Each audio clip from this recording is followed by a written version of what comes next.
আমার রব আমাদেরকে শিক্ষা দিলেন, ও আমার বান্দারা, তোমাদের বংশ বিস্তার করলাম কিভাবে?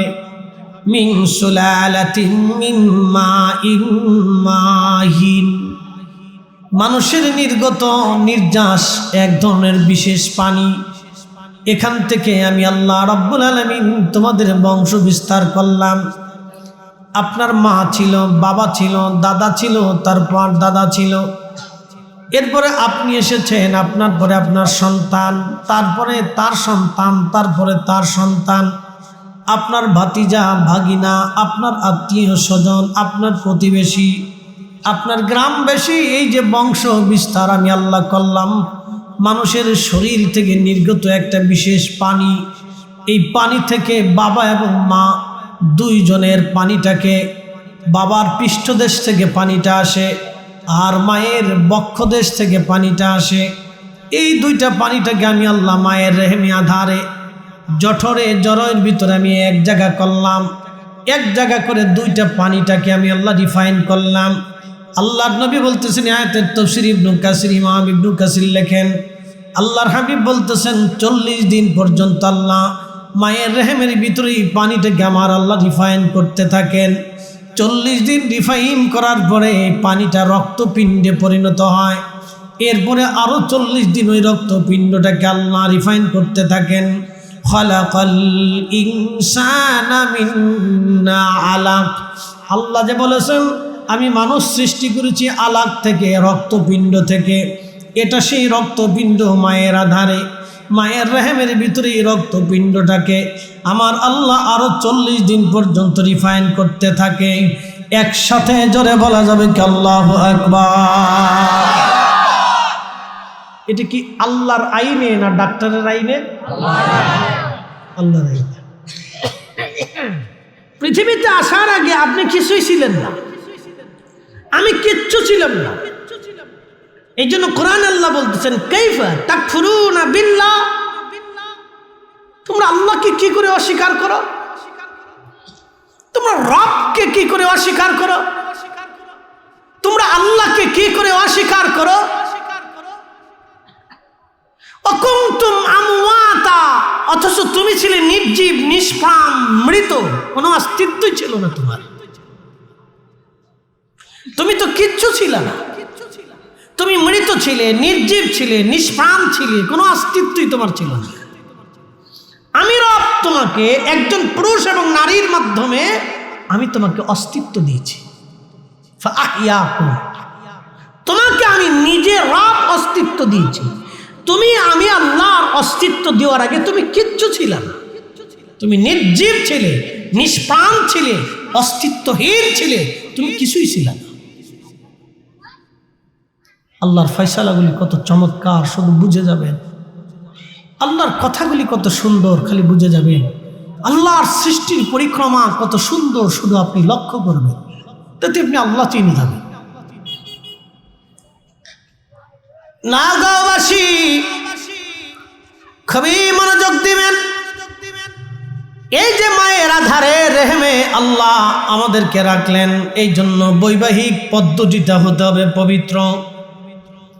এর শুরুটা যেন ইসলামী নিয়মে হয়, সুন্নতের আদলে হয়।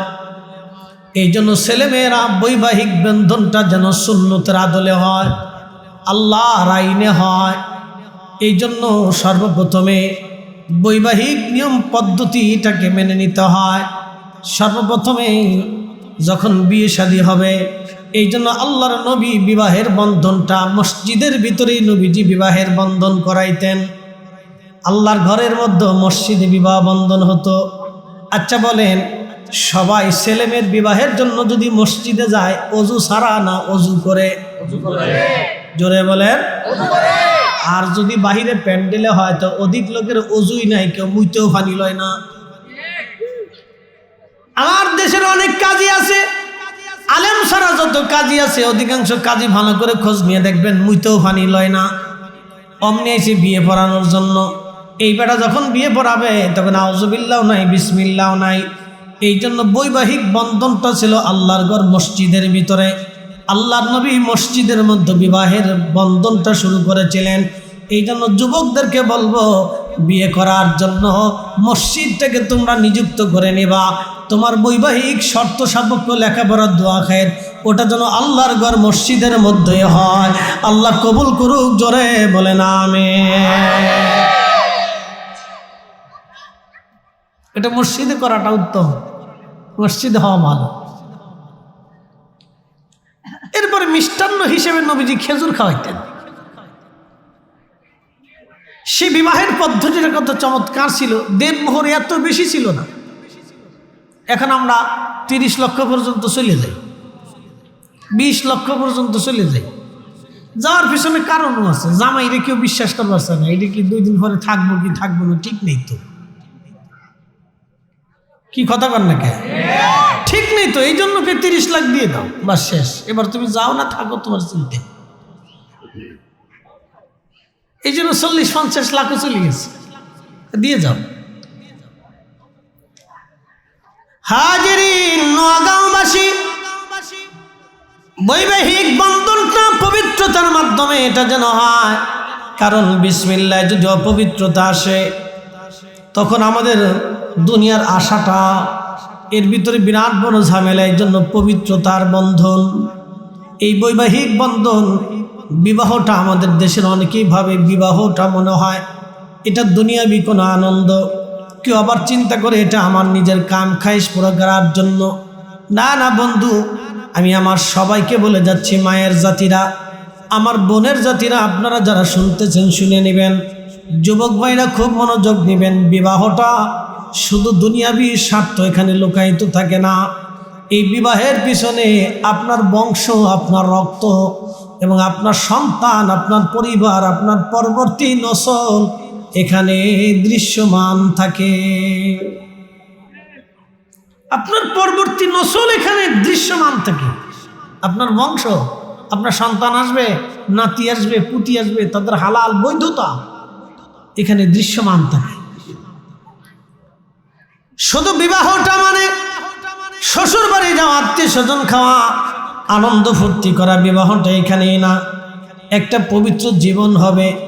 স্ত্রী হবে আপনার অর্ধেক, আপনি স্ত্রীর অর্ধেক, স্বামী আপনার অর্ধেক, আপনি স্বামীর অর্ধেক, আপনি স্বামীর পোশাক, স্বামী আপনার পোশাক, বন্ধু স্ত্রী আপনার পোশাক, আপনি স্ত্রীর পোশাক, দুইজন দুইজনের লেবাস, দুইজন দুইজনের পোশাক। এই যে জীবনের একটা সুন্দর দৃশ্যমান অংশ, কি দৃশ্যমান? বৈবাহিক পবিত্র বন্ধন। শুনে যাবেন, ভালো করে বুঝে যাবেন। স্ত্রী মানে এটা না যে সে আপনার কাজের মেয়ে, স্ত্রী মানে এটা না যে সে আপনার বাড়ির কাজের লোক, সব কাজ সে করবে, বিষয়টি এরকম না। স্ত্রী হচ্ছে আপনার জীবনের অর্ধেক। স্ত্রী মানেই হচ্ছে আপনার পোশাক, স্ত্রী মানেই হচ্ছে আপনার সুখের দিনের সাথী, স্ত্রী মানেই হচ্ছে আপনার দুঃখের দিনের সাথী, স্ত্রী মানেই হচ্ছে আপনার সন্তানের মা, স্ত্রী মানেই হচ্ছে আপনার আগামীর ভবিষ্যৎ বংশধরের বস্তু। সে আপনার বংশধর তৈরি করবে। আমাদের সমাজে যদি স্ত্রীকে এইভাবে দেখতো সবাই, তাহলে তালাক হতো না। আর মেয়েরা যদি স্বামীদেরকে এইভাবে দেখতো, তাহলে তালাক হতো না। যে দেখবেন কোর্টে আদালতে হাজার হাজার তালাক বাংলাদেশে, হাজার হাজার। শুধু বাংলাদেশে না, সারা ওয়ার্ল্ডে তালাকের সংখ্যা বেশি। সারা ওয়ার্ল্ডে তালাকের সংখ্যা বেশি। এত পরিমাণে তালাক, আল্লাহর নবী বলেন, উম্মত তোমরা শুনে নাও, পৃথিবীতে তালাকের সংখ্যা বাড়বে। এটা কিয়ামতের আলামত। 85টা আলামত কোনো বর্ণনায় 75টা আলামতের কথা আল্লাহর নবী বলে গেছেন। তার একটা আলামত হচ্ছে তালাকের সংখ্যা এত পরিমাণে বাড়বে, শুধু তালাক আর তালাক, তালাক আর তালাক, তালাক আর তালাক।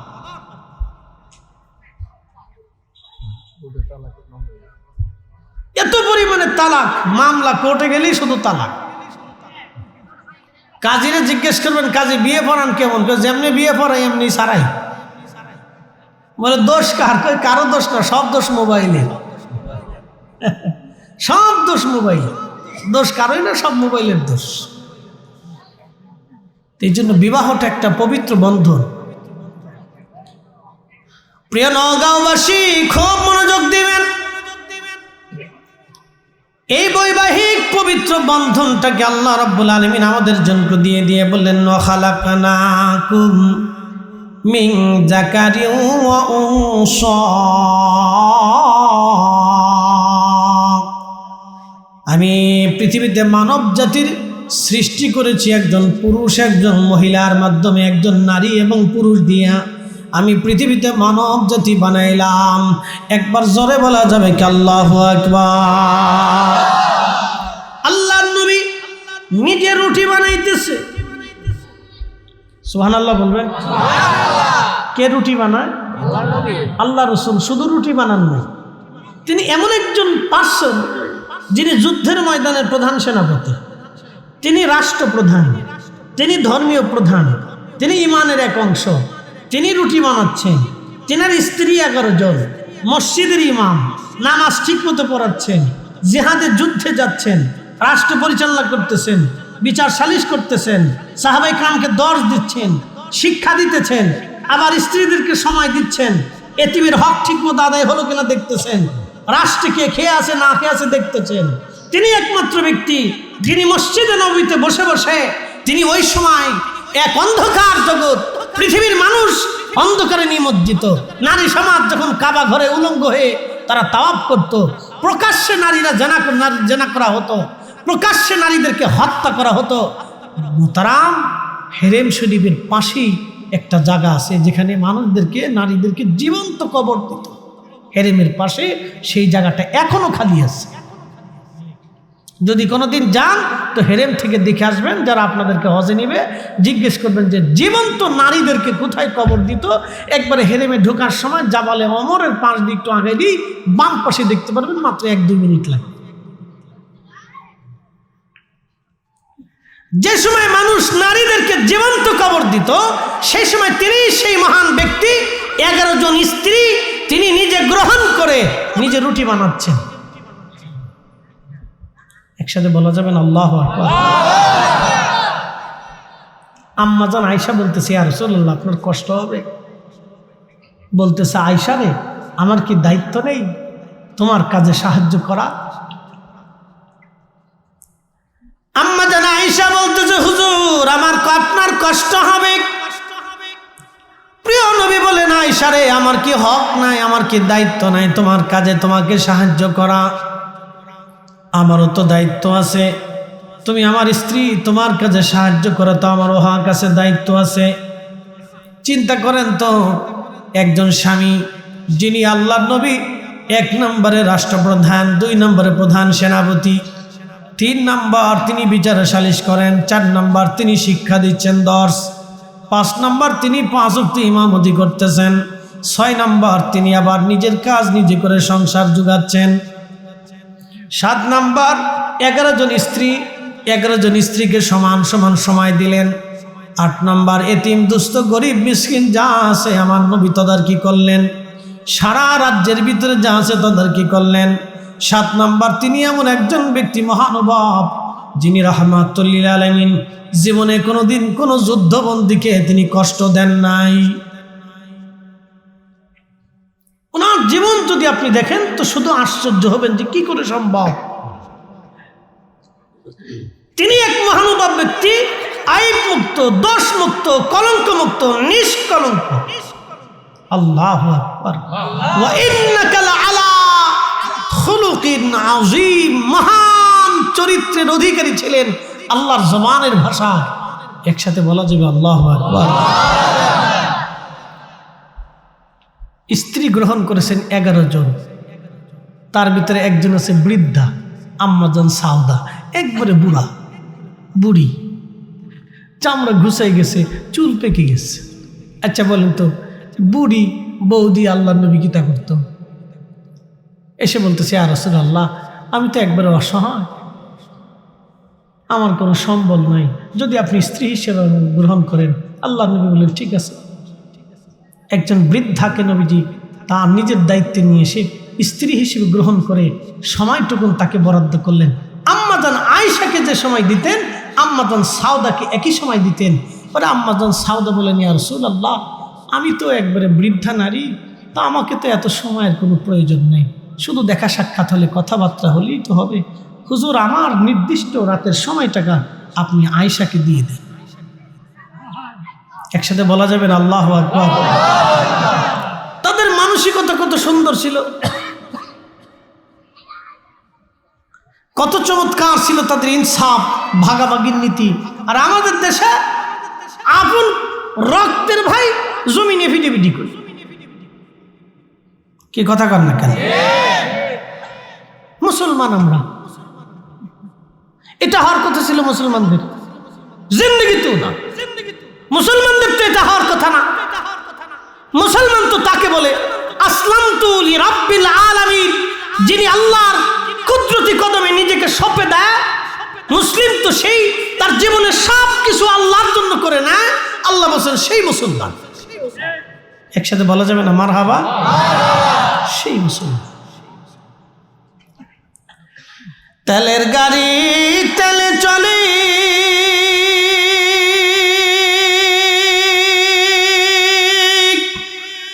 হাওয়ার গাড়ি হাওয়ায় উড়ে, বিনা তেলে চালায় গাড়ি নবী সুলাইমান।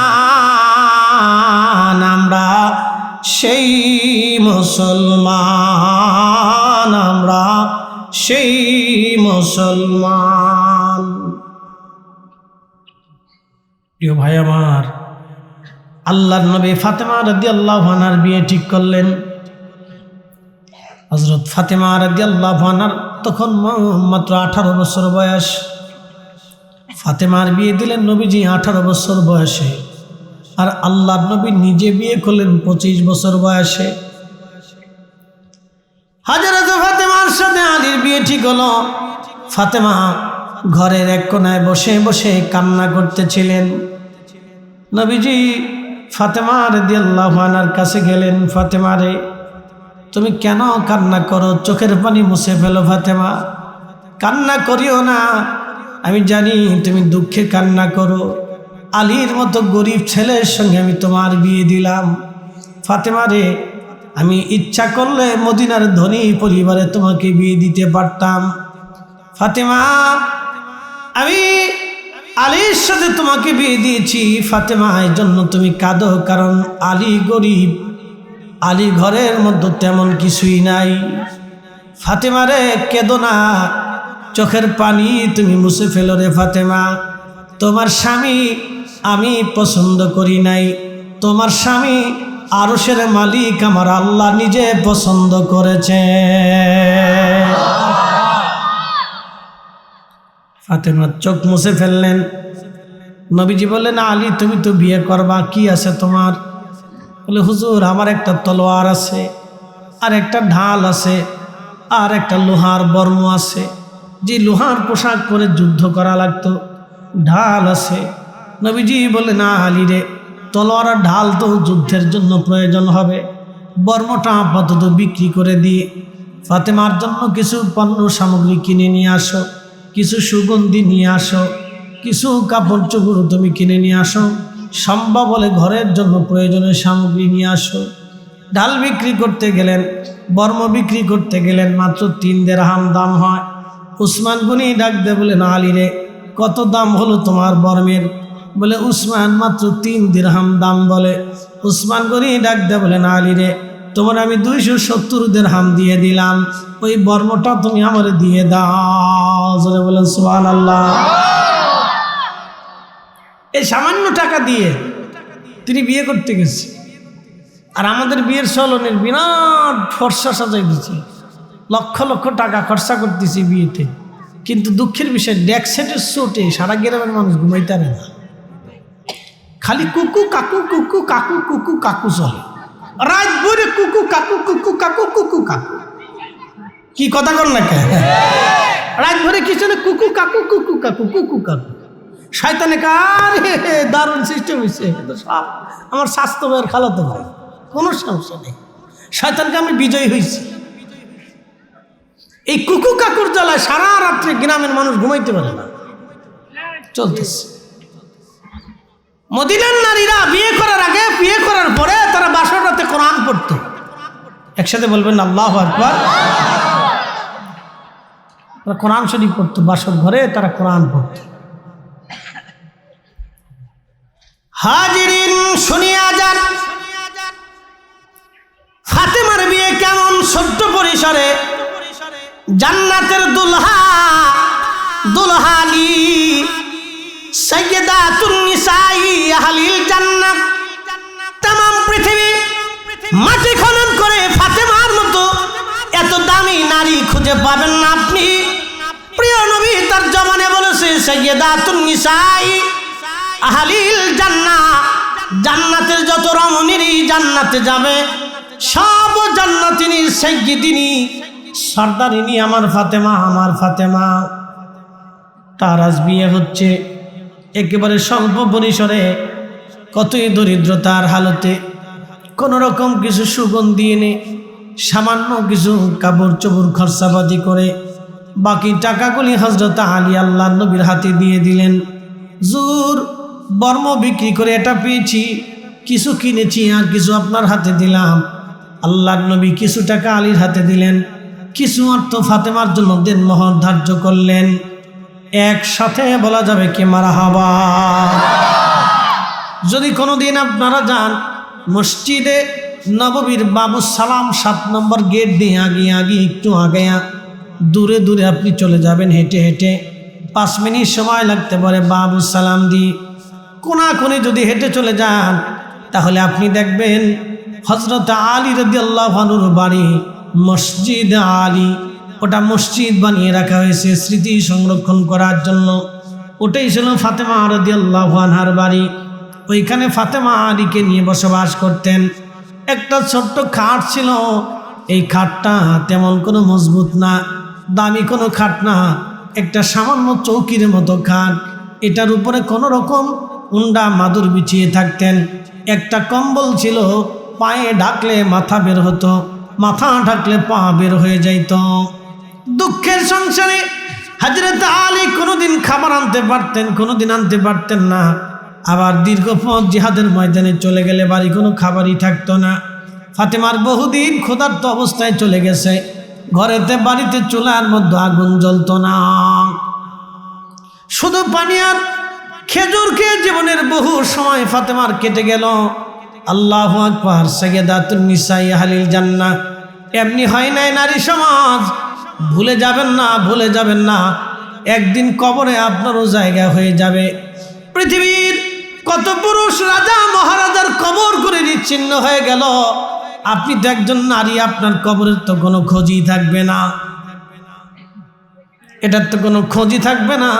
কত রাজা মহারাজা বীর পুরুষদের কবর নিশ্চিন্ন হয়ে গেল, সমাধি খুঁজে পাওয়া যায় না। তাদের সমাধির কাছে কুকুর বেড়াল পেশাব করে, ঘাস তরুলতা পাতা জন্মে গেছে। বিরাট বড় প্রাসাদ, বিরাট বড় বড় প্রাসাদ, তাদের প্রাসাদের ভিতরে চামচিকে তেলা পোকা, সাপ বিচ্ছু কুত্তা বিলাই এখন বসবাস করে। কোনো মানুষের কোলাহল নাই। রাত্রিবেলা গেলে ঝিঝি পোকার ঝিঝি শব্দে পুরা বাড়িটা তছনছ হয়। কিন্তু এক সময় লক্ষ লক্ষ সৈন্য দিয়ে বিরাট প্রাসাদ পাহারা দেয়া হতো, কিন্তু রাজা আজরাইল থেকে কেউ তার পাহারা দিয়ে রাখতে পারে নাই। তার প্রাসাদে আজ ঘুম পোকা লেগে ময়লা জমে কণা কণা দিয়ে ভেঙ্গে ভেঙ্গে পড়ে গেছে। কত স্মৃতিগুলি নিশ্চিন্ন হয়ে গেছে। এ নারী, আপনার স্মৃতিও পৃথিবীতে থাকবে না, আজ অথবা কাল নিশ্চিন্ন হয়ে যাবে।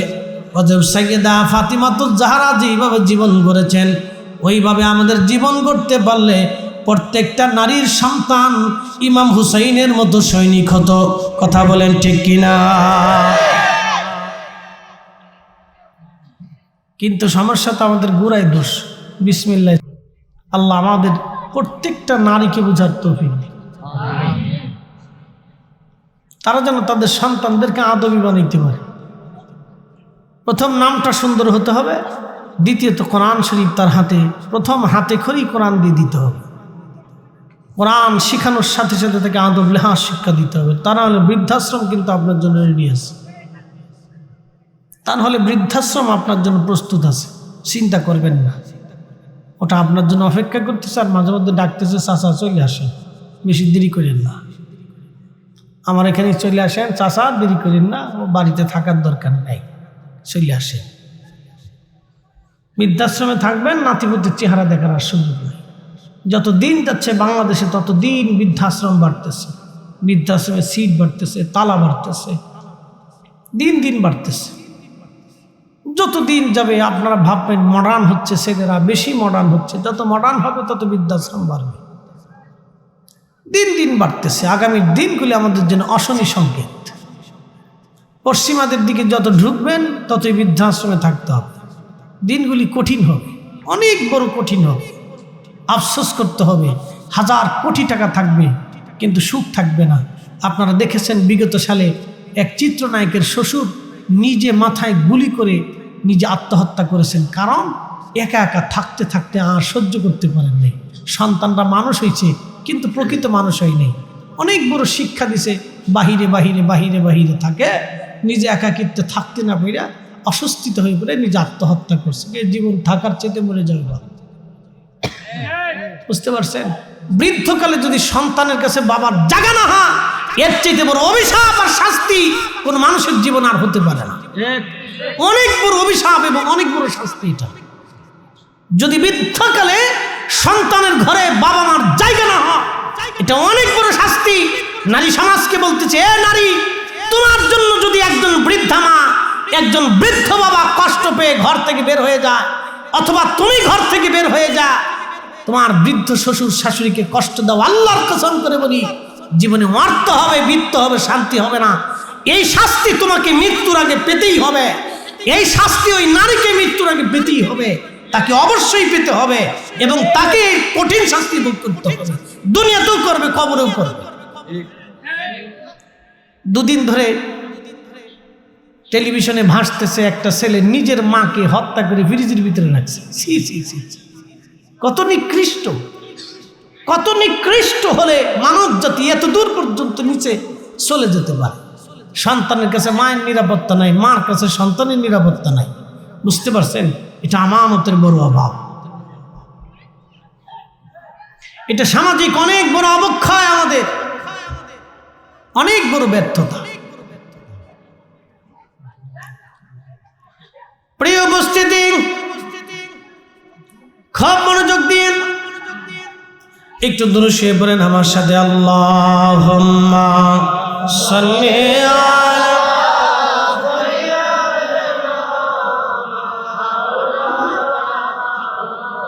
মুহাম্মাদ ওয়া আলা আলি সাইয়্যিদিনা মুহাম্মাদ। আল্লাহুম্মা সাল্লি আলা মাওলানা মুহাম্মাদ ওয়া আলা আলি সাইয়্যিদিনা।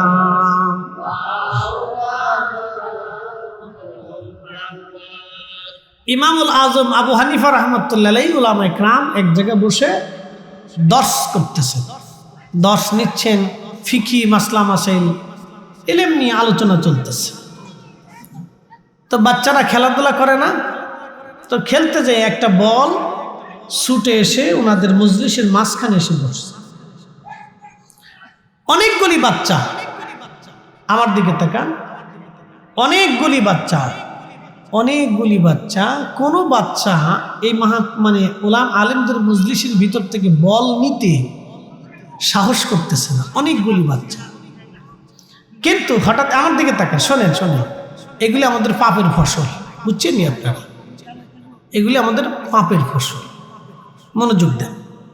ওগুলি চিন্তা করতে হবে না, সারা দেশে এগুলি আছে, আমি দেখতে দেখতে আসতেছি, আমার ওয়াজের লাইফে কম দেখতেছি না। এগুলি আমাদের পাপের ফসল। ওটা অজু হয় নাই, গোসল হয় নাই, বিসমিল্লাহ হয় নাই, আউযুবিল্লাহ বিসমিল্লাহ কিচ্ছু নাই, ইশারায় বুঝে যাবে। বুঝতে পারছেন? আউযুবিল্লাহ হয় নাই, বিসমিল্লাহ হয় নাই, অজু হয় নাই, শুধু ইঁদুরের মতো জন্ম হয়েছে। তো মনোযোগ দিয়ে, অনেকগুলি আলেম বসে আছেন, মাঝখান থেকে বল কেউ নিতে সাহস পায় না। হঠাৎ করে একটা ছেলে দৌড়ায় এসে মাঝখান থেকে বল নিয়ে চলে গেল। ইমাম আজম আবু হানিফা রাহমাতুল্লাহ আলাইহি বললেন, খোঁজ নিয়ে দেখো এই ছেলেটার জন্মে ভেজাল আছে। এতগুলি বাচ্চা এত আলেমদের ভিতর থেকে একটা বল, মুরব্বীদের ভিতর থেকে বল নিতে সাহস করলো না। সবাই দূরে দাঁড়িয়ে চুপচাপ করে দাঁড়িয়ে আছে ভয়ে যে নিবে কি নিবে না। কিন্তু এই বাচ্চাটা বেয়াদবের মতো এসে নিয়ে চলে গেছে। খোঁজ নিয়ে দেখো তার জন্মে ভেজাল আছে। ঠিকই বাড়ি যায়, খোঁজ নিয়ে দেখে তার জন্মে ভেজাল আছে। এগুলি হচ্ছে সূত্র, A² + B²। পৃথিবীতে সূত্র কখনো চেঞ্জ হয় না। রক্ত কথা বলে, মনে রাখবেন, ব্লাড কথা বলে। আল্লাহর নবীর কাছে এক সাহাবী এসে বলেন, ইয়া রাসূলুল্লাহ, আমার স্ত্রী সুন্দর, আমি নিজে সুন্দর, আমার মা সুন্দর, আমার বাবা সুন্দর, ভাইরা সুন্দর, বোনেরা সুন্দর, আমার শাশুড়ি সুন্দর, শ্বশুর সুন্দর, শালা সুন্দর, সম্বন্ধী সুন্দর, এরপরে আমার স্ত্রীর বোন আছে, তারাও সুন্দর, কিন্তু আমার ছেলে কালা হয়েছে, আমার সন্দেহ লাগতেছে। ছেলে কি হয়েছে? আমার সন্দেহ লাগতেছে। আল্লাহর নবী ধমক দিয়ে বলেন, থামা, স্ত্রীকে সন্দেহ করতে হয় না। কোন স্ত্রী অন্যের সন্তান তার গর্ভে ধারণ করতে পারে না, চায় না। কোনো নারী এটা কখনো করতে দিতে চায় না। স্বামী যাই হোক, প্রত্যেক স্ত্রী চায় তার স্বামীর সন্তান তার গর্ভে আসুক। থামা, তোমার স্ত্রীকে সন্দেহ করবে না। আল্লাহর নবী তখন বললেন, শোনো, অনেক উট আছে সাদা, অনেক উট আছে লাল, এর ভিতরে কালো হয় না? বলে, হয় ইয়া রাসূলুল্লাহ। কি জন্য হয়? বলে, হুজুর, তার ওই নসলে মনে হয় কোনো কালো উট ছিল। ঠিক বুঝতে পেরেছ, তোমার পূর্বপুরুষদের মধ্যে কেউ কালো ছিল বিধায় তোমার ছেলে ওই রক্তের তাসির পেয়েছে, তোমার সন্তান কালো হয়েছে। ইশারায় বুঝে যাবে, রক্ত কথা বলে, রক্ত কথা বলে। এই জন্য ভালো বংশ দেখে, ভালো পরিবার দেখে বিয়ে শাদী করবেন, আত্মীয়তা করবেন, সন্তানরে ওই পরিবার দেখে বিয়ে করাবেন। আর যদি টিকটক আনেন তাহলে বিপদ আছে। এই কথা কন না কেন? যদি টিকটক আনেন তাহলে বিপদ আছে, অনেক বড় বিপদ। হাজিরিন, বিজ্ঞানীদের গবেষণা, এটা তো সরাসরি হাদিস থেকে বললাম। বিজ্ঞানীদের গবেষণায় যে রক্তের ভিতরে একজন আলেম জন্ম হয়, 100 বছর পরে হলে রক্তের তাসির একজন আলেম আসবে। যে রক্তের ভিতরে একজন অলির জন্ম হয়, 100 বছর পরে হলে রক্তের ভিতরে অলির জন্ম হবে। যেই রক্তের ভিতরে একজন মহাজ্ঞানীর জন্ম হয়, অনেক বড় মেধাবীর জন্ম হয়, 100 বছর পরে হলেও ওই বংশে মেধাবীর জন্ম হবে। একসাথে বলা যাবে না মারহাবা?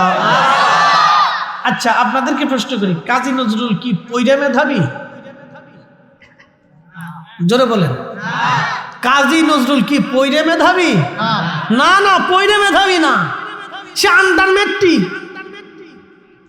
আন্ডার ম্যাট্রিক, পয়রা মেধাবী না, এটা রক্তগত মেধাবী। সে পড়ে মেধাবী না। ক্ষুধার কারণে মা তার নাম দিয়েছিল দুখু মিয়া। সে রক্তে মেধাবী, মনোযোগ দিন, সে পয়রে মেধাবী না। এত মেধা বাংলার কোন মা দ্বিতীয়টা কাজী নজরুল জন্ম দিতে পারবে কিনা জানি। তার গ্রন্থ, প্রবন্ধ, সাহিত্য বাংলা ভাষাকে সমৃদ্ধ করছে। তিনি সে ব্যক্তি 1450 আমার রসুলের শানে নাতে রসুল লেখছে। সুবহানাল্লাহ বলবেন না? আবার গানও লেখছে, আবার গানও লেখছে, সাহিত্য লেখছে, প্রবন্ধ লেখছে, কবিতা লেখছে। তার লেখনী দেখলে আপনি আশ্চর্য হবেন, তার বাংলা ভাষা শুনলে আপনি আরো আশ্চর্য হবেন। তার ভাষা, যদি আপনি অনেক ভাষার এমন জটিলতা বুঝতে হলে বাংলাদেশের বড় বড় ডিকশনারি খুঁজতে হয়। তার ভাষার গভীরতা বুঝতে হলে ডিকশনারি খুঁজতে হয়। এই মেধাটা আল্লাহ প্রদত্ত, এটা পয়রে মেধাবী না, এটা আল্লাহ প্রদত্ত। রক্ত কথা বলে। প্রিয় উপস্থিতি, আপনি যদি দেখেন সারা পৃথিবী যদি আপনি তালাশ করেন, মদিনার মতো কোনো মানুষ আপনি পাবেন না। এখানে উলামা একরাম বসা আছেন, মদিনার মতো কোনো মানুষ আপনি পাবেন না, মদিনার মানুষের মতো কোনো মানুষ আপনি পাবেন না। বলে ফরিদি হুজুর কারণ কি? মদিনার মানুষেরা জন্মগতভাবে তারা ভদ্র। সারা মদিনাতে আপনি মদিনার মধ্যে যদি আপনি কাটান, আপনি দেখবেন মদিনার বাহিরের বাচ্চারা, বাহির থেকে যেই বাচ্চারা মদিনায় যায়, বাচ্চারা দৌড়াদৌড়ি করে, লাফালাফি করে, চিল্লাফাল্লা করে, কিন্তু একটা মাদানী বাচ্চা আপনি পাবেন না মদিনা শহরের ভিতরে হইচই করতে, দৌড়াদৌড়ি, লাফালাফি। একটা বাচ্চাকেও আপনি দেখবেন না। মদিনার বাচ্চারা মসজিদে নববীতে আসলে আপনি বুঝতেই পারবেন না একটা মানুষ হেঁটে যাচ্ছে। একসাথে বলবেন আল্লাহু আকবার। জন্মগতভাবে আদাবি, জন্মগতভাবে আদাবি। ও মা ওইভাবে শিক্ষা দিয়েছে, এটা বেলাদতুর রাসূল, তুমি রাসূলের প্রতিবেশী, মা ওইভাবে শিখিয়েছে। আপনি মাদানী বাচ্চা যদি মসজিদে নববীতে হেঁটে যেতে দেখেন, আপনি বুঝতেই পারবেন না যে মানুষ হেঁটে যাচ্ছে। এত ভদ্র তারা। মদিনার মানুষ মেহমান প্রিয়। সারা পৃথিবীতে তন্ন তন্ন করে যদি আপনি খুঁজেন, মদিনা শহরের মধ্যে কোনো শহর পাবেন না। যদি ইউনেস্কো বা বিভিন্ন সংস্থাগুলি তারা গবেষণা করে কোন শহর বেশি নিরাপদ, কোন শহর বেশি ভালো, কোন শহরে অপরাধ কম হয়, কোন শহরের মানুষ ভালো, এগুলি তারা গবেষণা করে। তাদের গবেষণা আপনি বাদ দিয়ে দেন। আল্লাহ রসুল যেখানে গোমান, রসুলের প্রতিবেশী আনসারী সাহাবীরা এবং ওইখানে আল্লাহ নবী সাহাবীরা ছিলেন, তারা সাহাবীদের বংশধর। কেউ ওমরের বংশধর, কেউ আবু বকরের বংশধর, কেউ উসমানের বংশধর, কেউ আলীর বংশধর, কেউ হাসানের বংশধর, কেউ হুসেনের বংশধর, কেউ আবু হুরায়রার বংশধর, কেউ আম্মা জান আয়েশার বংশধর, কেউ আবু সাঈদ খুদরির বংশধর, কেউ আবু যরের বংশধর। বন্ধু খুব মনোযোগ দেবেন।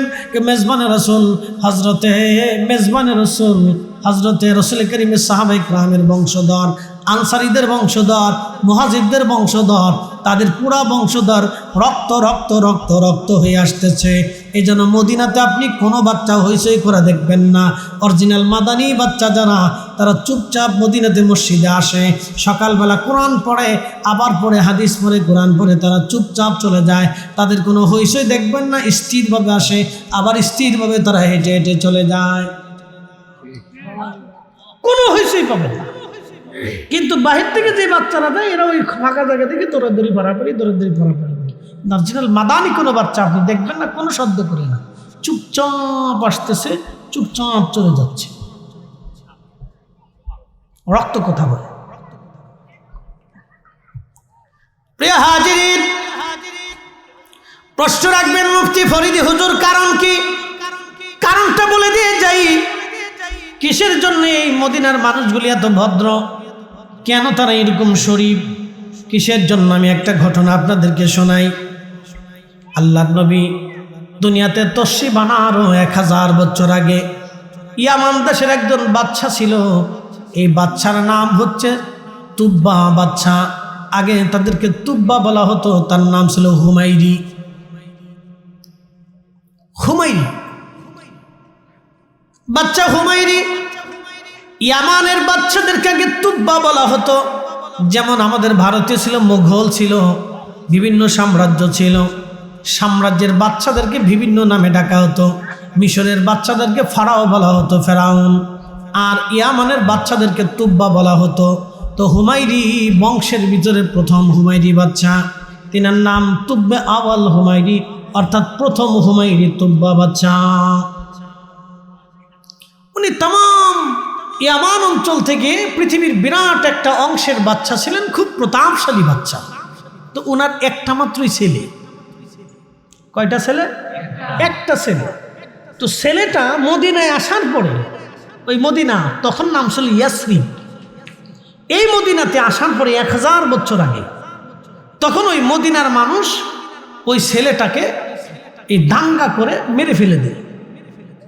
এখন বাদশার মন হচ্ছে, আমি ইয়াসরিবের একটা মানুষকেও জীবিত থাকতে দেব না। যারা আমার একটা সন্তানকে মেরে ফেলে দিয়েছে, আমরা তাদেরকে একটা ইয়াসরিবের মানুষকেও জিন্দা থাকতে দেব না, সব মেরে ফেলে দেব। তো উনি ইয়ামান থেকে 1,32,000 পদাতিক ডিভিশন এবং 1,30,000 অশ্বারোহী সৈন্য।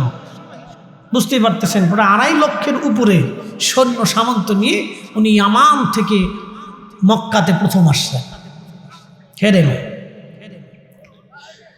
মক্কা আসার পরে হুমায়রি বাদশা যখন মক্কাতে আসলেন, তখন তিনি দেখলেন তিনি যেখানে গেলেন সবাই তাকে সম্ভাষণ দিল, কিন্তু যখন তিনি মক্কায় ঢুকলেন, মক্কায় ঢোকার পরে মক্কার একজন মানুষ তাকে আহলান সাহলান দিল না, সম্ভাষণ দিল না, তাকে সম্মান করলো না, তাকে কোনো সম্মান দেখাইল না। বাদশা হুমায়রি ডাক দিলেন, উজির, কারণ কি? একটা লোক আমাদেরকে সম্মান করলো না, সম্মান দিল না, কোন কারণে বলো? আচ্ছা আমার দিকে তাকান, ওই বাচ্চা কাচ্চা এগুলি আসে, কিছু করবো সিলেপাল্লা করে, ওটা আসে। ওই যে আপনারা এতক্ষণ কি ওয়াজ শোনাইছি আপনারা বুঝেন নাই মনে হয়, এতক্ষণ যে ওয়াজ শোনাইছি ওইটাই বুঝতে পারছেন। বিসমিল্লাহর গলদ আছে, কিসে গলদ আছে? বিসমিল্লাহ গলদ আছে। এই যে বাচ্চা এর ওরা তো উঠে যায় না, আরো বাচ্চা তো আছে, ওরা তো এখানে আসতেছে না, তো দু একটা তো এরকম থাকবেই, এগুলো বিসমিল্লাহ গলদ আছে। কি কথা কর না কেন? দু একটা গলদ তো বিসমিল্লাহ আছেই, সবাই যে বিসমিল্লাহ দিয়ে তা তো না, বিসমিল্লাহ ছাড়া আছে। তো বিসমিল্লাহ ছাড়া যেগুলি ওগুলো দুষ্টুমি করবে, এটা আপনি এখন নসিহত করে এখন তার ফিরাইতে পারবেন, এটা সময় লাগবে, অনেক দর্শের দরকার। এদের আলেমদের দর্শে বসাইতে হবে, নিয়মিত দর্শে বসে বুঝে বুঝে বুঝে বুঝে বুঝে বুঝে তারপরে যদি আল্লাহ হেদায়েত দেয় তাহলে হবে। সবার কপালে হেদায়েত থাকে না। এখানে যারা বসছেন আল্লাহ আপনাকে এনে বসাইছেন, শুকরিয়া আদায় করে বলেন আলহামদুলিল্লাহ। আল্লাহ আপনাকে বসিয়েছেন, আপনার সুযোগ নেই। আল্লাহ দয়া করে আপনাকে বসিয়েছেন, আল্লাহ তার মাহফিলের মেহমান বানিয়েছেন, আপনাকে মুসলমান বানিয়েছেন, আপনাকে আখিরি নবীর উম্মত বানিয়েছেন। 1.25 লক্ষ নবীর উম্মত বানান নাই, 1.25 লক্ষর যিনি ইমাম তার উম্মত বানিয়েছেন। তিনি সেই নবী মেহশরের মাঠে সমস্ত সৃষ্টি যখন মাথা নত করে থরথর করে কাঁপবে, তখন আল্লাহ তাকে আসা আইয়াবা আসাকা মাকামাম মাহমুদা, আল্লাহর আরশে আল্লাহর ডান পাশে আমার রসুলের জন্য আসন বরাদ্দ থাকবে। সেই দিন আমার রসুলের কিছু উম্মতকে আল্লাহ আরশের ছায়ার নিচে রাখবে, আর রসুলকে আল্লাহ আরশের ডান পাশে আসনে উপবেশন করাইয়া মহা সম্মানে ইজ্জত রাখবেন। আমরা সেই নবীর উম্মত। একসাথে বলা যাবে না আল্লাহু আকবার। আমাদেরকে আল্লাহ নবীর উম্মত বানিয়েছেন দয়া করে। কে দয়া করছে? কে দয়া করছে? আমি ওদের প্রথমে বলেছিলাম এখানে লেখা আছে কবরবাসী রুহের মাগফিরাত। এখন এই এলাকার প্রত্যেক ঘরে ঘরে ঘরে ঘরে সভা আসা উচিত ছিল। ওই প্রত্যেকটা মা তার সন্তানকে বলা উচিত ছিল, বেটা আজকে মাহফিল হচ্ছে, তুই মাহফিলে বসবি, আমার সাথে চলেন সিলেটে যা দেখবি। হাজার হাজার যুবক বসা থাকে, ছেলেরা বাচ্চারা সামনে দিয়ে বসা থাকে, এক লেভেলে বাচ্চারা, শত শত বাচ্চা বসে থাকে। প্রত্যেকটা বাচ্চা দেখবেন সালাম দিবে, প্রত্যেকটা বাচ্চা দেখবেন মেহমানদারি শিখবে, প্রত্যেকটা বাচ্চা সালাম দিবে। যাই দেখবেন এগুলি পিতামাতার শিক্ষা, ফ্যামিলি শিক্ষা। হুমায়রি বাদশা মক্কাতে আসার পরে একটা লোক তাকে সম্মান দিল না। হুমায়রি বাদশা উজিরকে বলেন, উজিরের ব্যাপার কি? একটা লোক সম্মান দিল না, কারণ কি? উজির ডাকতে বলেন, বাদশা এই যে এখানে একটা ঘর আপনি দেখতেছেন, এটার নাম হলো বাক্কা। কি নাম ছিল?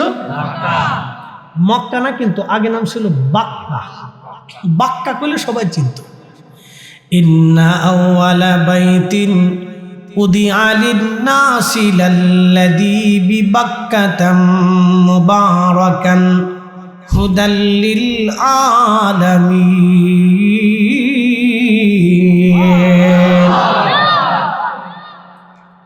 আমার রাব বলেন, হাবিব আমি প্রথম যে ঘর বানিয়েছি বাক্কা,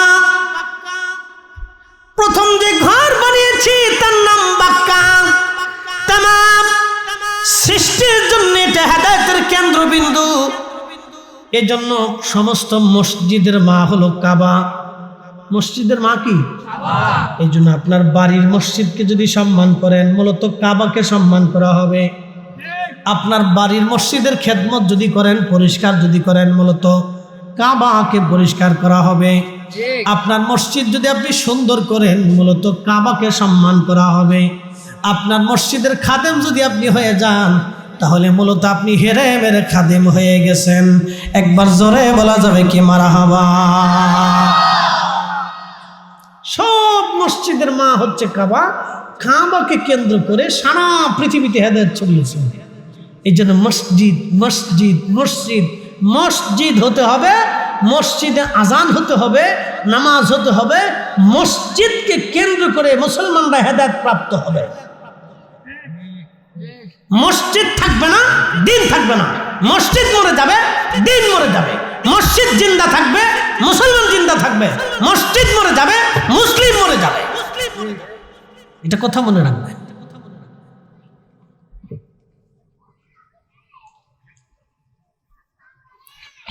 প্রিয় উপস্থিতি, খুব মনোযোগ দিবেন। খুমাইরি বাদশা বলতেছে, বলো কি এই ঘর এত দামি নাকি? বলে হ্যাঁ, এই ঘর বাক্কা। সারা পৃথিবীর মানুষ এসে এই বাক্কা এসে তাওয়াফ করে, এখানে হজ আদায় করে, নামাজ পড়ে, এখানে তারা দোয়া করে। খুমাইরি বাদশা বললেন, তাহলে এই বাক্কা ঘর আমি রাখবো না, এটা ভেঙে ফেলে দিব। যখন এই নিয়ত করলেন, আমার রব তার উপরে গজব আল্লাহ নাজিল করলেন। তার একটা রোগ হলো, তার পেশাবের রাস্তা দিয়া পেশাব করার সময় রক্ত বের হয়, পুজ বের হয়। একসাথে বলবেন আল্লাহু আকবার। গজব কার? পেশাবের রাস্তা দিয়ে রক্ত বের হয়, পুজ বের হয়। আবার চোখের কোনা দিয়ে, কানের ভিতর দিয়া, পায়খানার রাস্তা দিয়া তার রক্ত পুজ বের হতে লাগলো। গন্ধ ছড়াই গেল। গন্ধের কারণে মানুষ যেতে পারে না। খোদাই গজব। বড় বড় আলেম ওলামা, পাদ্রী, গণক যারা ছিল ওই সময়, দার্শনিক, তাদেরকে ডাকা হলো। রক্ত পুষগুলি পরীক্ষা করে তারা বলল, বাচ্চা সর্বনাশ হয়ে গেছে। এই গজবটা, এই রোগটা দুনিয়ার কোনো রোগ না, এটা আসমানি রোগ। আপনার অনেক বড় সমস্যা হয়ে গেছে বাচ্চা, সর্বনাশ হয়ে গেল বাচ্চা। আপনি দ্রুতগতিতে কোনো বদ নিয়ত করেছেন, এই বদ নিয়তের কারণে আল্লাহ আপনার উপরে বেজার হয়ে গেছে। আপনি তাড়াতাড়ি করে আপনি বদ নিয়ত থেকে তওবা করেন। তওবা না করা পর্যন্ত এই রোগ কখনো সারবে না। পৃথিবীর কোনো ঔষধে এই রোগের শেফা নাই। একসাথে বলবেন আল্লাহু আকবার। এই জন্য একটা কথা মনে রাখবেন, সারা পৃথিবীতে মহাযুদ্ধ হবে, কিন্তু কাবায় কেউ ঢুকতে পারবে না। সারা পৃথিবীতে মহাযুদ্ধ হবে, কিন্তু কেউ মদিনাতে ঢুকতে পারবে না। এটা মনে রাখবেন। সারা পৃথিবীতে মহাযুদ্ধ হবে, শুধু যুদ্ধ না। সহিহ বুখারীর কিতাবুল ফিতানে রাসূল করিম বলছেন, বর্তমান যে ফরাত নদী দেখতেছেন, এই ফরাত নদীর পানি শুকিয়ে যাবে। পৃথিবীতে দুইটা নদী সরাসরি জান্নাত থেকে, একটা ফরাত নদী আর একটা নীল নদী। ফরাত নদী, নীল নদী। পৃথিবীতে কখনো এই নদী কখনো শুকায় নাই। পদ্মা, মেঘনা, যমুনা শুকিয়ে যাবে, কিন্তু ফরাত কখনো শুকাবে না, নীল কখনো শুকাবে না। অথচ মরুভূমির ভিতর দিয়ে নদী এসে গেছে। এই দুই নদী কখনো শুকাবে না, কিন্তু কিয়ামতের আগে ফরাত শুকিয়ে যাবে। নদীর ভিতরে স্বর্ণের পাহাড় ভেসে উঠবে। ওই স্বর্ণকে কেন্দ্র করে যুদ্ধ শুরু হবে। সারা পৃথিবীতে যুদ্ধ ছড়িয়ে যাবে। প্রত্যেক 100 জনে 99 জন মারা যাবে, একজন বেঁচে থাকবে। যারা বেঁচে থাকবে তারা পাক্কা ঈমানদার। কয়জন মারা যাবে? 99 জন। যুদ্ধ করতে করতে শেষ, মহাযুদ্ধ হবে। কিন্তু মক্কা এবং মদিনাতে যুদ্ধ ছড়াবে না। এটাকে আল্লাহ নিরাপদ রাখবে, ফেরেশতা দিয়ে পাহারা দিবে। একসাথে বলা যাবে না আল্লাহু আকবার। এই দুইটা জায়গাকে আল্লাহ নিরাপদ রাখবে, ফেরেশতা দিয়ে পাহারা দিবে। বলেন, রসুলের কথা কোনোটা মিথ্যা হইছে? আগামীতে হওয়ার সম্ভাবনা আছে নাকি? কোনো সুযোগ নেই। সাদাকাল্লাহুল মাওলানাল আযীম। আল্লাহ সত্য বলেছেন, ওয়া সাদাকা রাসূলুহুন নবিয়্যুল কারীম। রাসূল সত্য বলেছেন।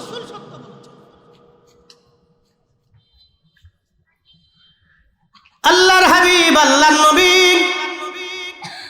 ডেকে বলেন, খুমাইরি বাদশা তওবা থেকে নিয়ত করলেন রব্বুল আলামিন আমি তওবা করলাম আল্লাহ ভুল করে ফেলছি তোমার ঘর ভাঙতে চাইছি আল্লাহ তোমার ঘর তো ভাঙবই না তোমার ঘরের খেদমত হিসেবে প্রত্যেকটা বাসিন্দাকে আমি 7টা করে স্বর্ণ মুদ্রা দিয়ে যাব আর তোমার ঘরের মধ্যে আমি গিলাফ চড়াবো গিলাফ এই যে কাবাতে গিলাফ দেখেন না উনি প্রথম গিলাফ চড়িয়েছেন এর আগে কোনো গিলাফ ছিল না এই গিলাফের ইতিহাস আজকে শোনাইতেছি কাবাতে গিলাফ দেখছেন নি আপনারা কালো গিলাফ আছে না এই গিলাফ উনি প্রথম চড়িয়েছেন এর আগে কেউ এই গিলাফ চড়ায়নি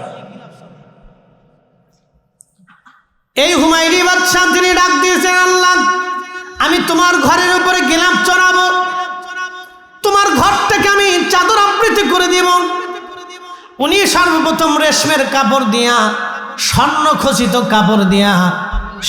খচিত কাপড় দিয়া রেশমের কাপড় দিয়া আল্লাহ তার রোগ ভালো করে দিলেন তিনি প্রত্যেক বাসিন্দাদেরকে 7টা করে স্বর্ণ মুদ্রা দিলেন হেরেমবাসীদেরকে ডাকলেন সবাইকে ডেকে এনে তিনি ওই সুন্দর রেশমের কাপড় দিয়া স্বর্ণ খচিত কাপড় দিয়া তিনি সর্বপ্রথমে কাবার উপরে গিলাফ চড়াইলেন একবার জোরে বলা যাবে কে মারহাবা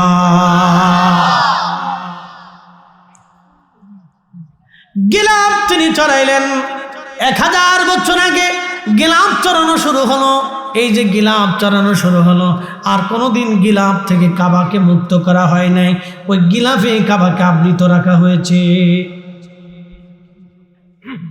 ওই কাবার গিলাফের ইতিহাসটা আপনাদের কাছে শোনাই ভালো করে শুনে যাবেন এই গিলাফ চালু হয়ে গেল আল্লাহ তার রোগ ভালো করে দিলেন তিনি হেরেম থেকে রওনা দিয়ে মদিনাতে গেলেন বর্তমান মদিনা আগে নাম ছিল ইয়াসরিব যখন এইখানে গেলেন ছেলে হত্যার প্রতিশোধ তিনি নেবেন সাথে লক্ষ লক্ষ সৈন্য সামন্ত লোক লস্কর নিয়ে তিনি বিরাট বাহিনী নিয়ে মদিনার উপরে ঝাঁপায়ে পড়লেন ইয়াসরিবের উপরে ঝাঁপিয়ে পড়লেন ঘিরে ফেললেন প্রত্যেকটা ইয়াসরিববাসীকে তিনি হত্যা করে ফেলবেন ঠিক এমন সময় ওই বড় বড় পাদ্রী যারা ছিল আলেম ওলামা তৎকালীন জমানার বড় বড় ধর্মগুরু যারা ছিলেন তারা বাদশার কাছে এসে বললেন বাদশা সর্বনাশ আপনি শহরের বাসিন্দাদেরকে হত্যা করবেন না আপনি শহরের বাসিন্দাদের কারণ তাওরাত জবুর ইনজিলে যতগুলি কিতাব আছে আসমানি তখনও ইনজিল শরীফ আসে নাই আমরা তাওরাত জবুরের মধ্যে যেটা দেখলাম বাদশা শুনে রাখবেন এই মদিনার মাটি পাথর থেকে সুঘ্রাণ আসতেছে আখিরি নবী রাহমাতুল লিল আলামিন এখানে আসবেন এখানে তার কবর হবে এখানে তার বাড়ি হবে এখানে তার ঘর হবে এবং এইখানে কেন্দ্র করে তিনি তামাম পৃথিবীতে আল্লাহর দ্বীন প্রতিষ্ঠিত করবেন একবার জোরে বলা যাবে কি সুবহানাল্লাহ মনোযোগ দিয়ে বাদশা আপনি এই শহরের বাসিন্দাদেরকে হত্যা করেন না বাদশা আপনি শহরের বাসিন্দাদেরকে হত্যা করবেন না এই শহরে আখিরি নবী আসবে এই শহরে রাহমাতুল লিল আলামিন আসবে আপনি শহরের কাউকে হত্যা করবেন না মারবেন না সর্বনাশ হয়ে যাবে আপনার বাদশা বলতেছেন হ্যাঁ তাহলে বলো আখিরি নবী কবে আসবে বাদশা এই নবীর গুণগান যখন জানতে পারলেন শান যখন শুনলেন বাদশার দিল নরম হয়ে গেল তিনি বললেন ঠিক আছে আমি আমার সন্তান হত্যার প্রতিশোধ নিব না তাহলে বলো কবে নবী আসবে বলে কবে আসবে সেটাও জানা যায় না তবে নবী আসবে তার জন্ম হবে মক্কাতে হিজরত হবে মদিনাতে এইখানে তিনি বসবাস করবেন এইখানে তার কবর হবে রওজা হবে এখানে তার রওজা শরীফ হবে এখানেই তিনি থাকবেন কিয়ামত পর্যন্ত তার এবং তার উম্মত তামাম পৃথিবীর শাসন করবে কিয়ামত পর্যন্ত তার ধর্ম চলতে থাকবে কিয়ামত পর্যন্ত তার আদর্শ চলতে থাকবে কিয়ামত পর্যন্ত তার উম্মত ছাড়া পৃথিবীতে ছড়িয়ে ছিটিয়ে থাকবে কিয়ামত পর্যন্ত তার এই ধর্ম বিধান আনিত তার জীবন বিধান কিয়ামত পর্যন্ত চলতে থাকবে বাদশা এই শহরের বাসিন্দাদেরকে আপনি মারবেন না বাদশা বললেন ঠিক আছে বুঝলাম কিন্তু আমি ওই নবীর জন্য কি খেদমত করতে পারি বলো আমি তো আমার দেশে ফিরে চলে যাব তাহলে তোমরা কতজন আলেম এখানে থাকবা তখন তারা বলল বাদশা আমরা এখানে 400 জন আলেম আছি।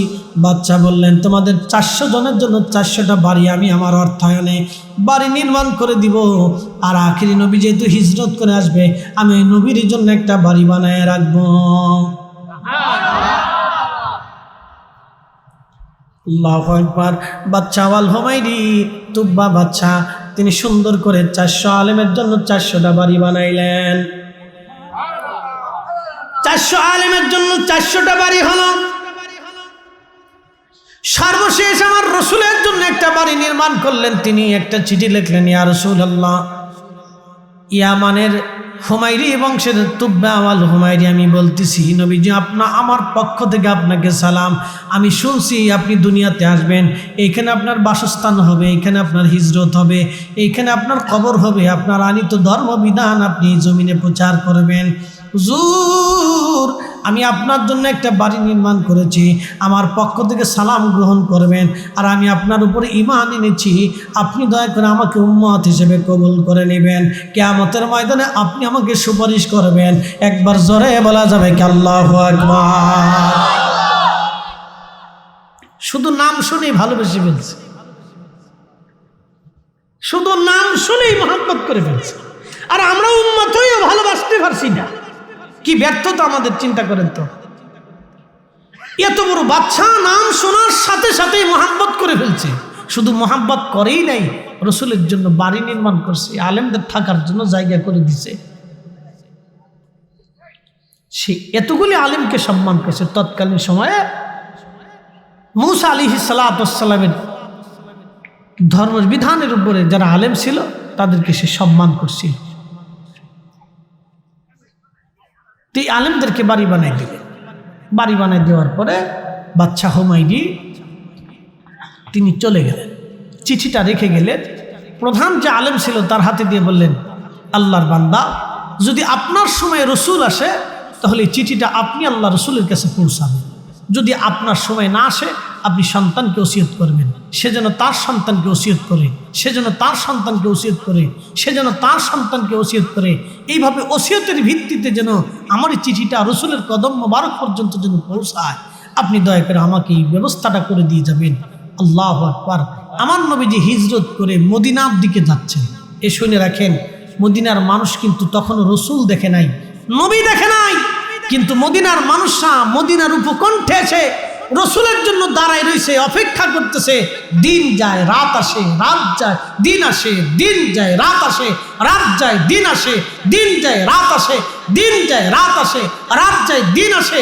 এইভাবে অপেক্ষা করতে করতে করতে করতে করতে করতে একদিন দেখতেছে আল্লাহর নবী উটের পিঠের উপরে সানিয়া পর্বতের পাদদেশ দিয়ে নবী হেঁটে হেঁটে হেঁটে হেঁটে মদিনার দিকে যাচ্ছে। ঠিক তখনই মদিনার বাচ্চারা খেজুরের পাতার খেজুরের ডাল ভেঙ্গে এই খেজুরের ডালগুলি হাতের মধ্যে নিয়ে লাড়াচ্ছিল আর বলতেছিল, তলা আল বাদরু আলাইনা মিন সানি বাতিল বেদা ওয়াজাবা শুকরু আলাইনা মাদআ লিল্লাহি দা। একসাথে বলা যাবে না মারহাবা? ওরা কি জীবনে রসুল দেখেছিল? কিন্তু রসুলের মহাব্বতে দিল উজাড় হয়ে গেল। কারণটা কি? মক্কার মানুষ নবী দেখলো কিন্তু সবাই মানতে পারেনি। আর মদিনার মানুষরা রসুলের জন্য পাগল হয়ে গেল, নবী আসবে, অথচ রসুল দেখেই নাই, নবী দেখেই নাই।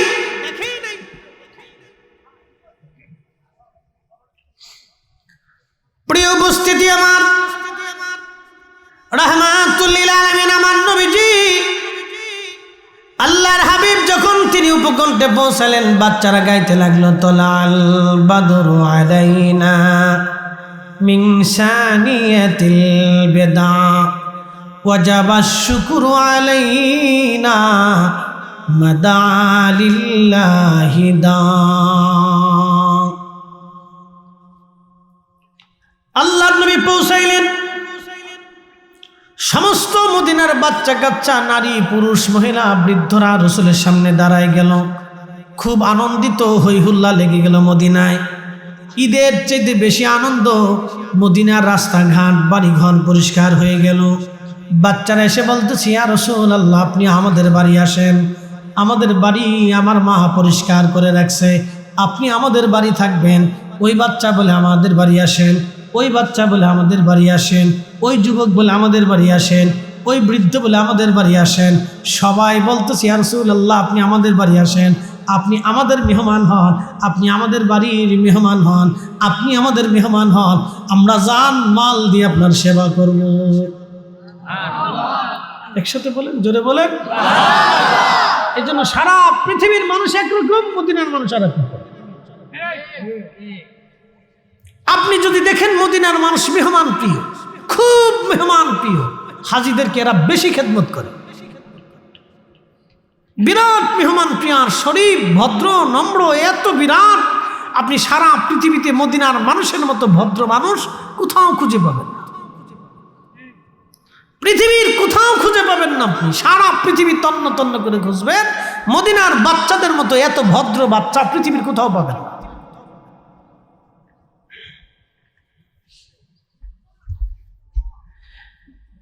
বন্ধু খুব মনোযোগ দিবেন। প্রিয় নবী ডাক দিয়ে বললেন, সাহাবীরা, আমি কার বাড়ি যাব কে বেজার হবে না, আমি আমার উট ছেড়ে দিলাম, আমার উট যার বাড়ি যাবে আমি রাসূল তার বাড়ি থাকব। বলবেন না মারহাবা? উট ছেড়ে দিছে, উট ছেড়ে দিছে। উটের নাম কাসওয়া। হেঁটে হেঁটে হেঁটে হেঁটে যায়। আল্লাহর নবী বলতেছিলেন, আমার সাহাবীরা, রে তোমরা শোনো, জিবরাইল আমিনরা আমার আল্লাহ পাঠাই দিয়া বলেন, উটের কান ধরে নিয়ে যাবা আইয়ুব আনসারীর বাড়ি, ওইখানে নিয়ে তারে বসাইবা। সুবহানাল্লাহ। জিবরাইল আলাইহিস সালাম উটের কান ধরিয়ে, কাসওয়ার কান ধরে নিয়ে হযরত আইয়ুব আনসারী রাদিয়াল্লাহু আনহুর বাড়ির সামনে বসাই দিচ্ছে। ওই বাড়িতেই সেই 1000 বছর আগে বাদশা নির্মাণ করেছে। একসাথে বলেন আল্লাহু আকবার। আরেকটু জোরে। এই জন্য কথা বলে, কথা বলে, রক্ত কথা বলে, রক্ত কথা বলে। সেই 400 আলেম যারা ছিল ইশকে রাসূলের মহব্বতে, তাদের রক্ত তখনও পৃথিবীতে ছড়িয়ে ছিটিয়ে সারা মদিনাতে ছড়িয়ে গেল। তারা এসে বলতেছে, ইয়া রাসূলুল্লাহ, আপনি আমাদের কাছে আসেন। আল্লাহর নবীকে আইয়ুব আনসারী রাদিয়াল্লাহু আনহু সম্ভাষণ দিলেন। এই মিসকিনের ঘরে রাহমাতুল লিল আলামিন, ওনার ঘরটা ছিল দ্বিতল বিশিষ্ট, 2 তলা বিশিষ্ট। শুনে যাবেন, ঘরটা 2 তলা বিশিষ্ট ছিল। আল্লাহ রসুল তাকে, নবীজি তাকে, আইয়ুব আনসারী নবীজিকে সম্ভাষণ করে ঘরে নিয়ে গেলেন। রসুল বলেন, আইয়ুব আনসারী, তুমি উপরে যাও, আমি নিচে থাকি। বলে সাহাবীরা আসবে, সবাই আসলে দেখা সাক্ষাৎ হবে, উপরে যাইতে তো কষ্ট হবে, এত তার আধুনিক বিল্ডিং ছিল না, তো উপরে যাইতে আমার সাহাবীদের সাথে কথাবার্তা বলতে আমার কষ্ট হবে, তারপর তাদেরও কষ্ট হবে, অতএব তুমি ওই এই উপরে যাও, আমি নিচে থাকি। প্রিয় রসুলের কাছে তিনি চিঠিখানা পৌঁছাইলেন। একসাথে বলবেন না মারহাবা? আল্লাহ নবী চিঠিখানা পড়লেন, পড়ার পরে বললেন, নেক বাদশা হুমায়রিকে আমি কবুল করে দিলাম। একসাথে বলবেন আল্লাহু আকবার। নেককার বাদশাকে আমি কবুল করে দিলাম। নেককার বাদশা যে আমাকে সম্মান দেখিয়েছে, আমার কথা শুনে, আমার ইজ্জত দেখিয়ে তার নিজের সন্তানকে যারা মানলো তাদের প্রতিশোধও সে নেয় নাই, বরং ছাড় ওই জায়গাকে সমৃদ্ধ করে থাকার ব্যবস্থা করে দিয়ে গেল, আমি তাকে মঞ্জুর করে দিলাম। সেই বাদশার বংশধর, সেই আলেমদের বংশধর ছিলেন হযরত আইয়ুব আনসারী রাদিয়াল্লাহু আনহু। রসুলকে পাওয়ার পরে পাগল পড়া হয়ে গেল। রসুল আমার মেহমান, উপরে গেছে, শুনে যান তার জীবনী, উপরে গেছে। উপরে যাওয়ার পরে আইয়ুব আনসারী এবং তার স্ত্রী দুইজনে বলতেছে যে আমরা উপরে থাকবো, রসুল নিচে থাকবে, এটা কি করে হয়? দেখেন চেতনা কত চমৎকার, যে আমরা নিচে থাকবো, উপরে থাকবো, আর রসুল নিচে থাকবে, এটা কেমন করে হয়? উপরে যাইতে হুকুম কে দিছে? আল্লাহ নবী নিজে দিছে। উপরে যাইতে হুকুম কিন্তু আল্লাহ নবী নিজে দিছে। হযরত আইয়ুব আনসারী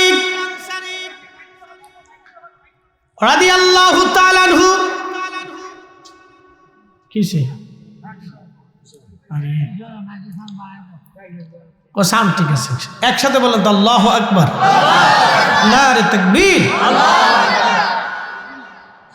বলেন লা হাওলা, আমার সাথে বলেন লা হাওলা ওয়ালা কুওয়াতা ইল্লা বিল্লাহ, লা হাওলা ওয়ালা কুওয়াতা ইল্লা বিল্লাহ। আয়ুব আনসারী উপরে, নবী নিচে। আয়ুব আনসারী বলতেছে হুজুর, স্বামী স্ত্রী দুইজন বলতেছে কি করে আমরা উপরে থাকবো বলো? নবীজি নিচে, আমরা উপরে, এটা হতে পারে না, না হতে পারে না। রাতটা ভর চিন্তায় পড়ে গেলেন। স্বামীর স্ত্রী উপরের তালার একবারে কোনায় চলে গেলেন, যাতে বেয়াদবি না হয়, একবারে কোনায় চলে গেলেন। দুইজন কোন রকম কম্বল পেঁচিয়ে কুচুমুচু হয়ে রাত্রিবেলা বসে রইলেন। সারা রাত স্বামী স্ত্রী ঘুমান নাই। রসুল নিচে, আমরা উপরে, এটা কেমন করে হয়? নবী নিচে থাকবে, আমরা উপরে থাকবে, এমন কেমন করে হয়? সকালবেলা দুইজন নিচে নেমে আল্লাহর হাবিবকে ডাক দেয়া বলেন, ইয়া রাসূলুল্লাহ, বেয়াদবি মাফ করবেন, রসুল নিচে থাকবে আর আমরা উপরে থাকবে, এটা হতেই পারে না। হুজুর, আমরা মরে যাব, তারপরও উপরে থাকা সম্ভব হবে না। ইয়া রাসূলুল্লাহ, বেয়াদবির হবে এই ভয়ে আমরা সারা রাত ঘুমাইতে পারি নাই, আমরা রুমের এক কোণাতে কুচুমুচু হয়ে বসেছিলাম। হুজুর, আপনি দয়া করে উপরে চলে যান, আমরা নিচে থাকব। আল্লাহর নবী তাদের দিকে লক্ষ্য করে উপরে চলে গেলেন। চিন্তা করলেন, হ্যাঁ কথা তো ঠিক, তাদের কষ্ট হবে। নবী তাদের কষ্ট দিতে চান না, আল্লাহর নবী উপরে চলে গেলেন। হযরতে আইয়ুব আনসারী থেকে শুরু করে মদিনার প্রত্যেকটা, মদিনার যারা আনসারী ছিলেন, তারা নিজের কন্যা সন্তানকে বিয়ে দেওয়ার আগে আল্লাহ রসুলকে জিজ্ঞেস করতেন, ইয়া রাসূলুল্লাহ, আপনার কি স্ত্রীর প্রয়োজন আছে কিনা? যদি থাকে তাহলে আমাদের ঘরে মেয়ে আছে। আল্লাহ নবী না করলে তারপরে ওই মেয়েকে অন্য কোথাও বিয়ে দিতেন, কারণ আল্লাহ রসুল তো কোনো কাম পিপাসা নিবারণ করতেন না। সুন্দরী নারী দেখলেই রসুলের বিয়ের প্রয়োজন ছিল না, কারণ আম্মাজান আয়েশাকে নবী 40 বছরে বিয়ে করেছেন, আম্মাজান সাউদাকে নবী প্রায় 70 বছর বয়সে বিয়ে করেছেন। একবার জোরে বলা যাবে কি আল্লাহু আকবার? কিন্তু মদিনার মানুষ এত আদাবি ছিলেন যে রসুলকে জিজ্ঞেস করতেন, হুজুর, আমাদের কোনো মেয়ে আপনার পছন্দ হয় কিনা? চিন্তা করতে পারছেন তারা কিভাবে আল্লাহ রসুলকে সম্মান করতেন? যদি রসুলের পছন্দ হয় আর যদি আমরা অন্য কোথাও বিয়ে দিয়ে দিই তাহলে কেমন হবে? এটা ছিল আদব। কিন্তু রসুল তো কোনো সুন্দরী নারীর দিকে রসুলের কোনো ইয়া ছিল না। চাইলে রসুল কত সুন্দরী নারী বিয়ে করতে পারতেন। আম্মাজান আয়েশাকে তো রসুল ইচ্ছা করে বিয়ে করেন। হযরত আবু বকর সিদ্দিক বারবার পিড়াপিড়ি করতেছে, ইয়া রাসূলুল্লাহ, আমার মন চায় আপনার সাথে আত্মীয়তা করব। বলে কাকে বিয়ে দেবো? বলে আয়েশাকে। বলে সে তো কুমারী, ছোট্ট। বলি ইয়া রাসূলুল্লাহ, তারপর আপনি বিয়ে করেন। আচ্ছা বলেন তো, একটা বাবা বারবার বলতেছে আপনি বিয়ে করেন, বিয়ে করেন, বিয়ে করেন। আল্লাহ রসুল বিয়ে করলেন, বয়স 5 বছর। একসাথে বলবেন না মারহাবা? 5 বছর বয়সে একটা মেয়ে কি বুঝে? বিয়ে হলো। 9 বছর বয়সে আল্লাহ নবী ঘরে নিয়ে আসছে। 9 বছর বয়স থেকে হযরত আম্মাজান আয়েশা সিদ্দিকা রসুলের খেদমত করেছে।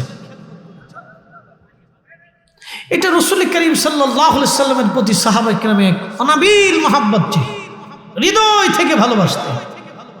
এই জন্য আল্লাহ বলছেন, কুল, হুজুর আপনি বলে দেন, ইন কুনতুম তুহিব্বুনাল্লাহ ফাত্তাবিউনি।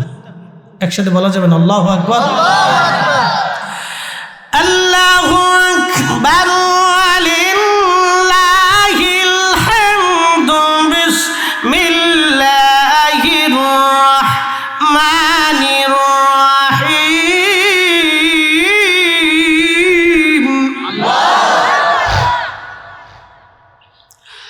কুল ইন কুনতুম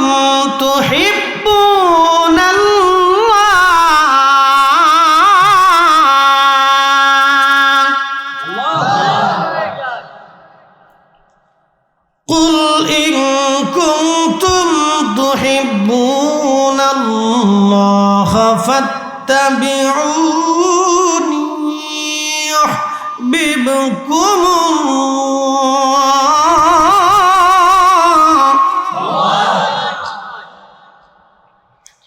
ওয়া ইয়াগফির লাকুম ويغفر لكم ذنوبكم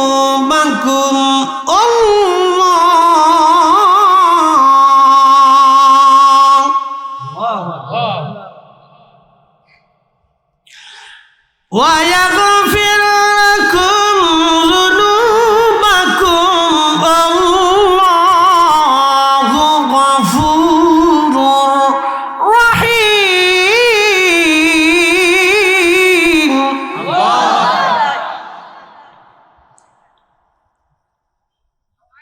আল্লাহ ডাক দিয়ে বলেন কুল হুজুর আপনি বলে দেন ইন কুনতুম তুহিব্বুনাল্লাহ কেউ যদি আল্লাহকে ভালোবাসতে চায় কি চমৎকার কথা আল্লাহকে কেউ যদি ভালোবাসতে চায় কেউ যদি বলে আমি আল্লাহকে ভালোবাসি হুজুর আপনি বলে দেন ফাত্তাবিউনি